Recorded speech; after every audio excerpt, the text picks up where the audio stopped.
Hello and welcome back to my channel. My name is Gemma and I am very, very pleased as always to have you here. This week is going to be a bit of a crafty roundup. So if you are into knitting and crochet content, then this is probably an okay one for you. Thank you as always to everyone who comes back and views the videos week after week. I really, really do appreciate you being here.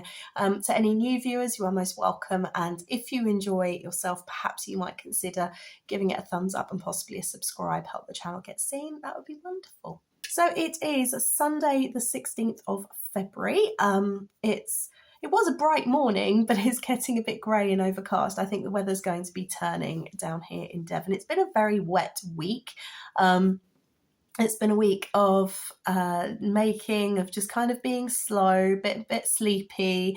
We've all had colds. You know how it goes in these winter months. So yeah, so that's what we've got. So I'll start off with the kind of knitty content. There's no crochet to show you. I've been working on my blankets, but I'm actually going to show you those next week. I've decided I'm going to do a once a month kind of show off of the progress on those because they're just big granny squares. So hopefully next week you will join me for that. But I have finally finished something. Yay! No finishes at all in January. I mean, I know it's not a race and it's not about how many things you can finish, etc. But it does feel nice to finish things, doesn't it, sometimes? So yeah, I finished my dad's birthday socks and I put them in the post without taking any footage of them. So I've got a couple of pictures that I'll overlay here. In the end, I'm okay with them. I'm not thrilled with the dye job on there. I'm not thrilled with the colour dodginess, but I know my dad's going to love them, and at the end of the day they need to be practical. Do they fit? Yes. Are they going to keep his feet warm? Yes. Will they stop him wearing through all his socks super fast? It will slow the process down one pair at a time. As of yet, they haven't actually arrived, so I'm hoping they'll arrive tomorrow and my dad will get to try them on and hopefully, fingers crossed, he'll enjoy those. So yeah, that's a pair of socks off the needles.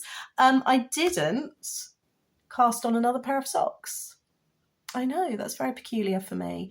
I usually cast off one pair of vanilla socks and immediately cast on another vanilla sock, but there is a reason for that, and you would have seen it on the thumbnail. Oh, I can't reach my knitting. There we go. The reason being is there is a flurry of birthdays in February. So my dad, my stepmother-in-law, my uncle, my grandma, my godchildren, and my daughter. So there's a whole load of birthdays. And my stepmother-in-law's favourite colour is pink. And she always has very lovely manicures. And I just thought, when I was going through my stash a few weeks ago for that stash video, I found this ball of bright pink. I think it's called Barbie Girl mohair. I'm pretty sure it's Rowan, but it is in your face Barbie pink. And for a lover of pink, this could not be more perfect. One ball, what can I do with it? Well, it had to be a penny glove. So I'm not going to put this on again because I don't want to stretch it, but you'll have seen it in the thumbnail. But here is my first penny glove. It is really beautiful. And as you can see, there's some patterning going on in there. And the reason for that is I didn't have any plain undyed yarn to hold with it. I didn't have any plain pink yarn to hold with it. So what I found in my stash, again, thanks to going through my stash for this video, honestly, it's going to be revolutionary to me going through it. Have any of you been through your craft supplies recently? I've just found it's really ignited options for me. It's given me a whole new appreciation for what I've got, and I'm really excited to cast on. Anyway, so I've got this ball of yarn. Hang on, where's my ball band? Oh yeah, so it is Rowan Kid Silk Haze, is the mohair. They don't put the colourways on here, but it's shade 606, and I'm pretty sure it's Candy Girl or Barbie Girl. It must be Candy Girl. I can't imagine it being called Barbie because of the copyright issues. I think it must be Candy Girl, but it is shocking pink. It's beautiful. I bought it from the yarn dispensary.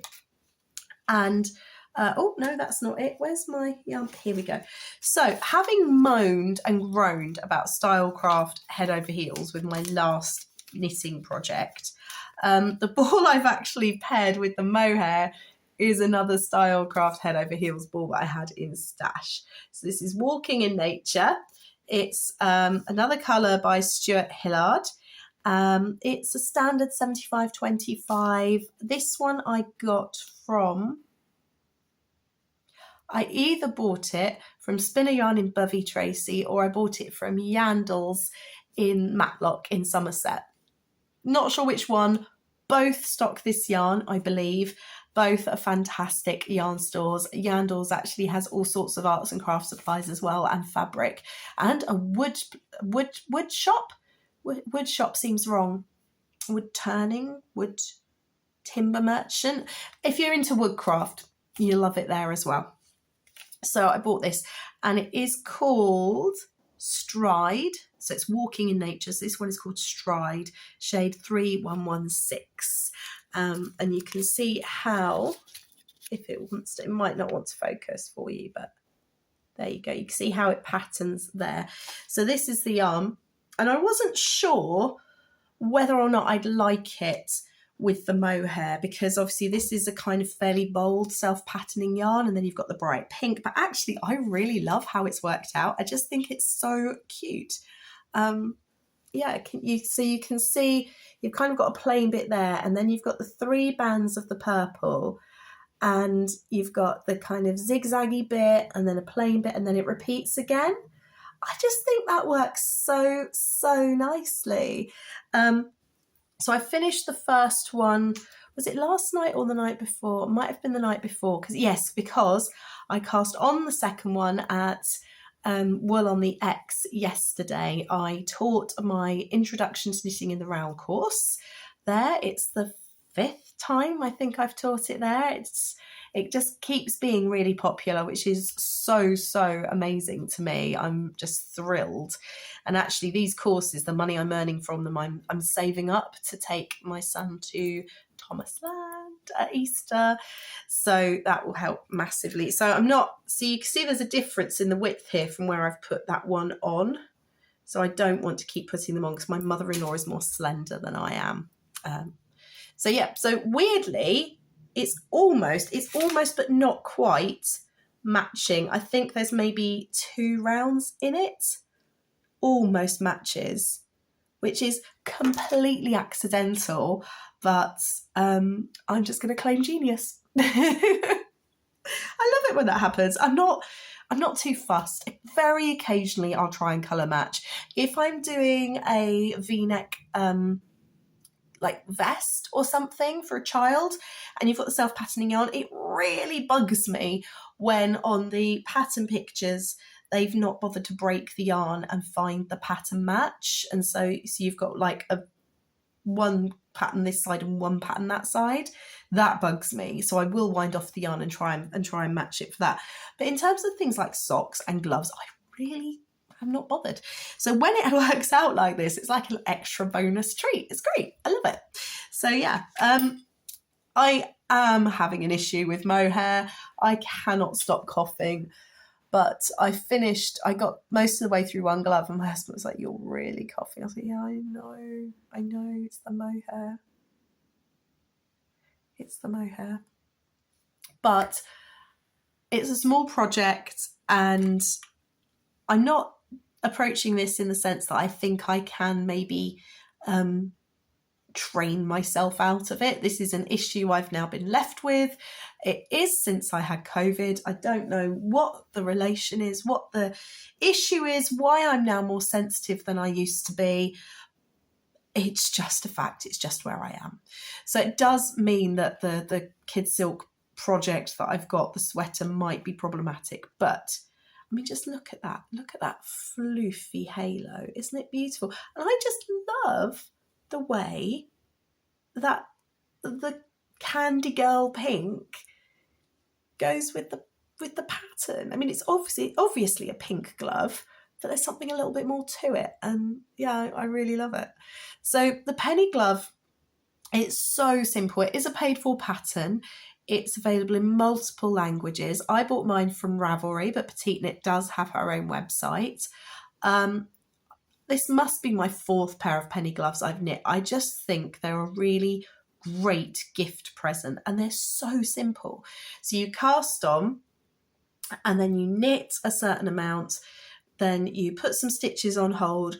You work a gusset for the thumb, put some stitches on hold, knit a certain amount, pick up the thumb and knit a certain amount. There is no shaping. It's amazing. It's just the perfect mindless knit.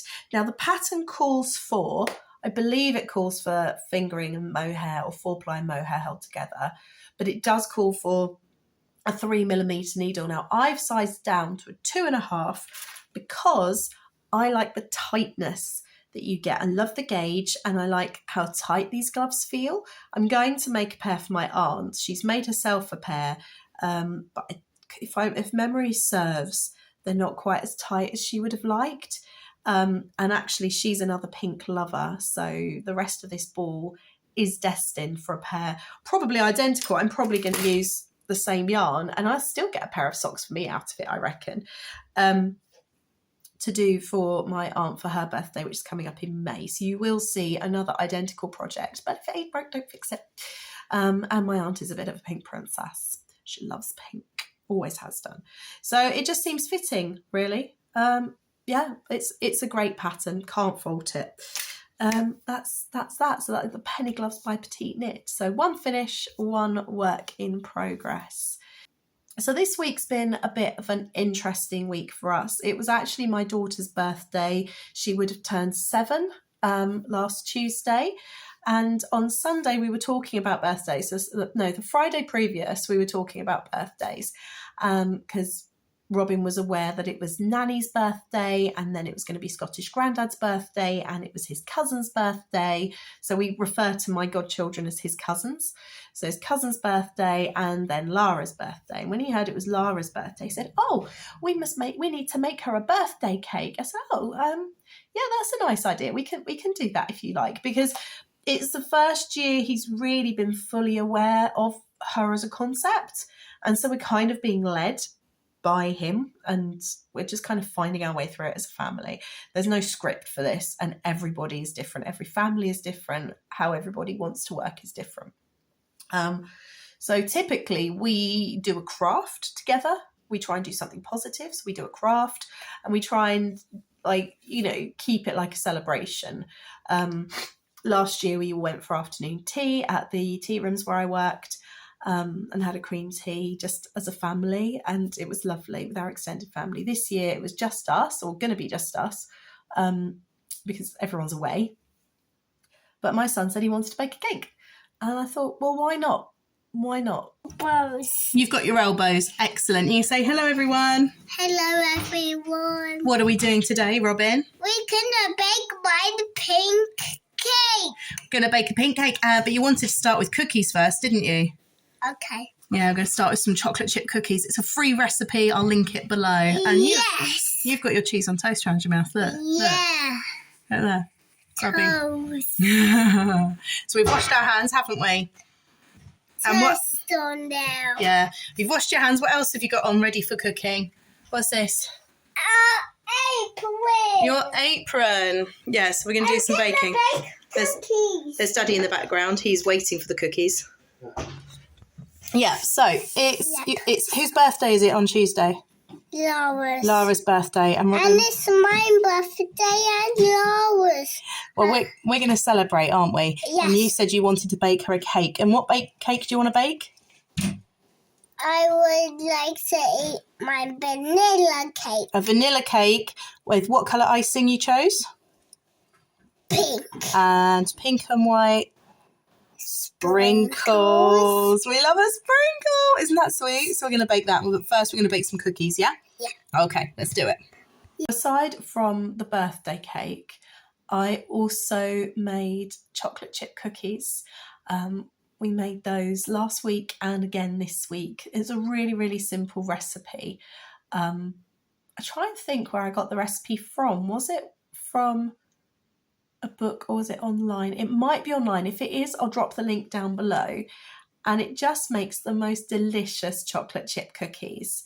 They were so nice, and we ate them warm from the oven, and it's almost cookie dough-esque and just melted in the mouth. So they were really, really good. I would highly recommend those. And I'm pretty sure it's an online recipe, so I'll pop the link down below for you. On the Sunday, we baked the cake, and on the Monday, we decorated it. So we baked the cake together, and Robin helped decorate the cake. He spread the helped me make the butter icing. He wasn't keen on the noisy mixer, so I did do it by hand. And actually, it wasn't as arduous as I thought it might have been, and it was a lot less messy than using icing sugar and an electric whisk. So I think in future I will do it by hand, because usually I end up looking like the abominable snowman or something, you know.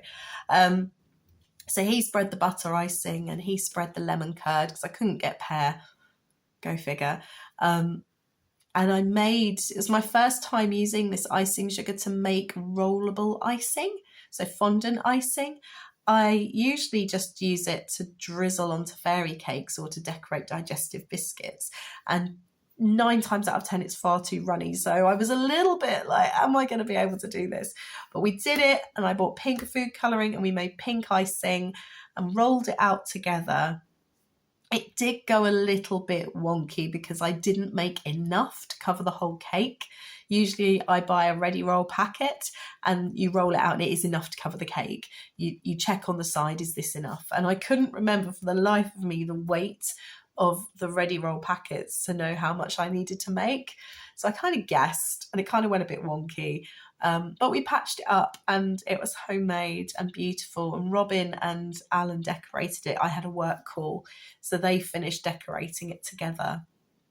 And actually on the day, my husband's great aunt and uncle dropped round with some beautiful snowdrops for us and had a cup of tea and a piece of cake, and it was lovely. It was really, really pleasant. So yeah. It's been a bit of a kitchen heavy week, actually. I did make the broccoli pesto I was talking about, and it was quite simple. The recipe calls for broccoli heads, but I was using the stalks. I did chuck a couple of broccoli florets in there, you know, the leafy tree bit in, just to kind of make sure. Oh my gosh, it's the most vibrant green. Blitzed it up in the food processor with some garlic powder and some lemon, fresh lemon juice. Basil from a pot that I have not yet killed on my kitchen windowsill, although actually I saw it this morning and it is looking a little bit like it might want to call the plant parent line, you know, the equivalent of child line, whatever it is, for being not well looked after. And it just came out the most vibrant green, and the taste was amazing. If you forgot it was broccoli, you wouldn't know. It did not taste like broccoli. And actually, I preferred it, no word of a lie, I preferred it to the pine nut pesto that you usually get. It made a significant jar, which I didn't quite get through myself. I couldn't tell you what the shelf life was of it. I did sterilise the jar. I used a proper making your own preserving jar thing with a lid that goes sort of vacuum sealed. So I did sterilise the jar. I filled it up. It went brilliantly with the burgers. I had it in a sandwich at work with some feta cheese and some ham, and it was really, really nice. It was good.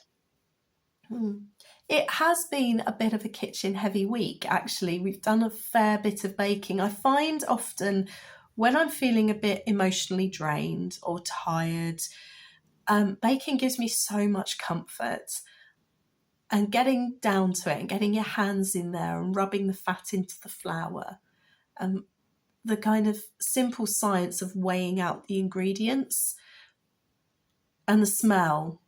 There's something about the smell of baked goods in the kitchen on a grey winter's afternoon that just lifts your spirits.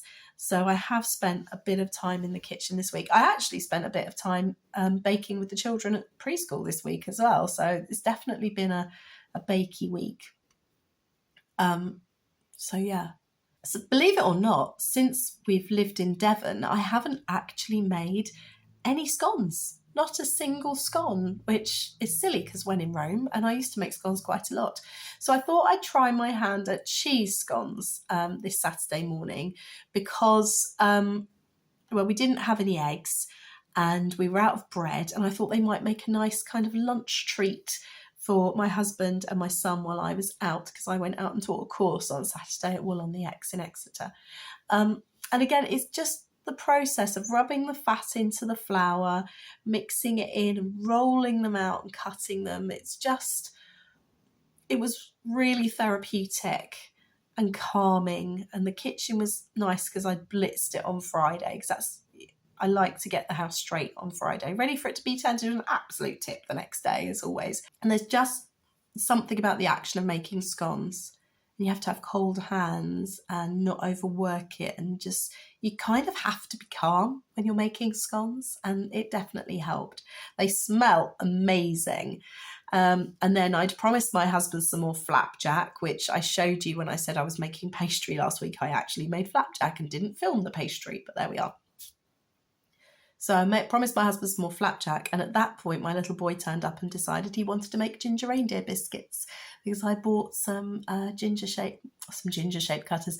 I bought some reindeer shaped cutters on sale at a garden centre last weekend, and so we made those, except for we realised partway through that we didn't have any eggs, so we had to go and do the weekly shop. So we returned and made the ginger biscuits. So we've had birthday cake, cheese scones, chocolate chip cookies, flapjack, and ginger biscuits. So it's been a really lovely week for making. We also spent a little bit of time at the beach. We went to Teignmouth, which is my son's favourite beach. It was very cold and windy though, so we soon beat a retreat into this lovely cafe with beautiful views. It's dog friendly as well, which is good. I had a very unseasonal ice cream and a cup of tea, and I knit on my sock. So that's it, really. It's been a very gentle, makey week. It's half term now. I'm not entirely sure what we're going to be getting up to. We are mostly staying at home, and I'm going to finish my penny gloves and then start on the snowball of my works in progress. So I mentioned this in my goals video, that I'm going to be snowballing my works in progress and getting them done, getting them off the needles.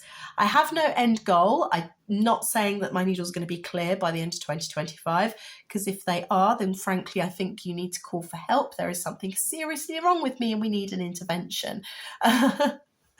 But on Friday, I had the day off work and my son and I went to the library. We do try and go when we can. We don't go regularly enough for me to avoid paying fines on my books. So I'm almost at the point of not taking books out anymore. But they were doing a blind date with a book at the library, which is a lovely concept. So they wrap books up in brown paper, give a clue as to the genre, a clue as to the contents, but very, very vague clue. And it's a surprise. It's a gamble. And it's something actually I used to do when I was an English teacher. I used to wrap up books in the school library for a blind date with a book to try and encourage the children to read. And actually it works, because it worked on me. I saw it and thought, yes, lovely.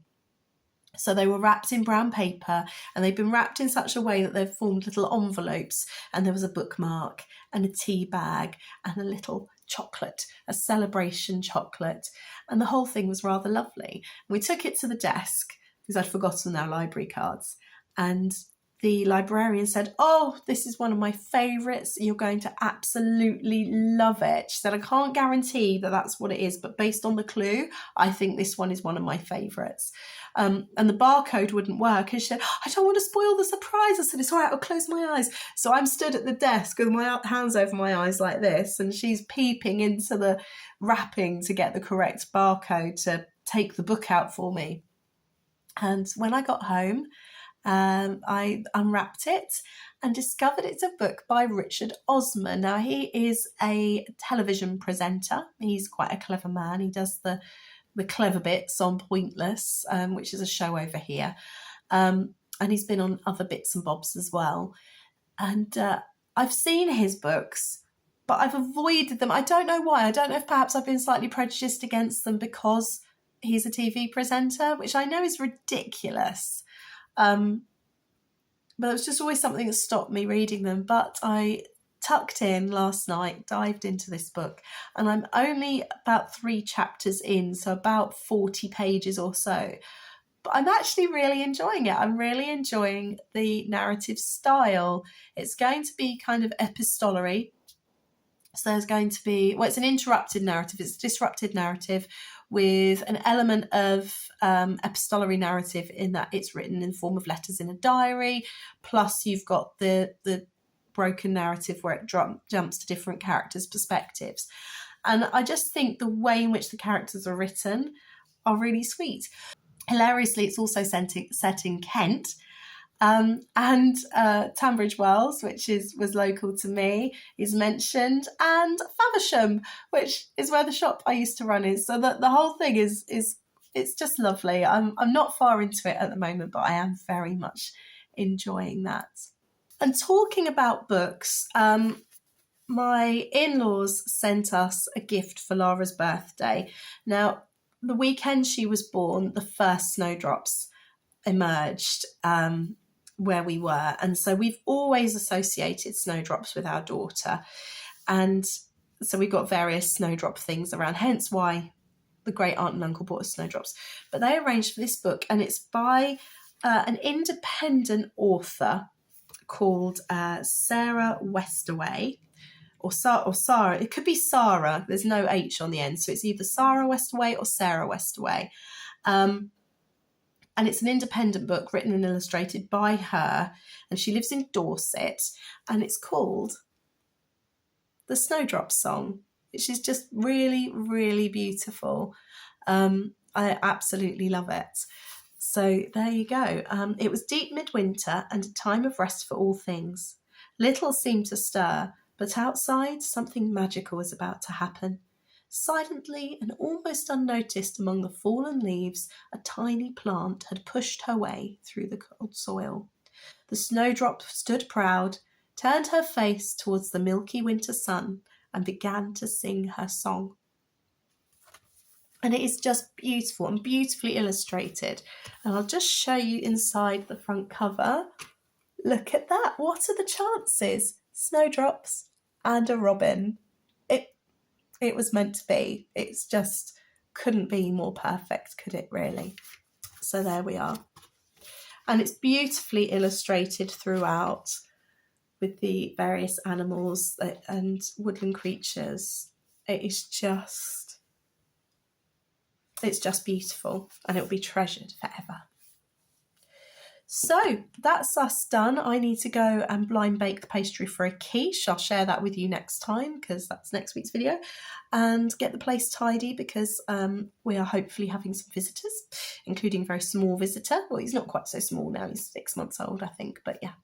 So we'll go and enjoy that. And I hope you have a lovely weekend as we race through February. It's mad to me that we're halfway through it when January lasts 65 million days, but there we are. And I hope to see you next time. Take care. Bye.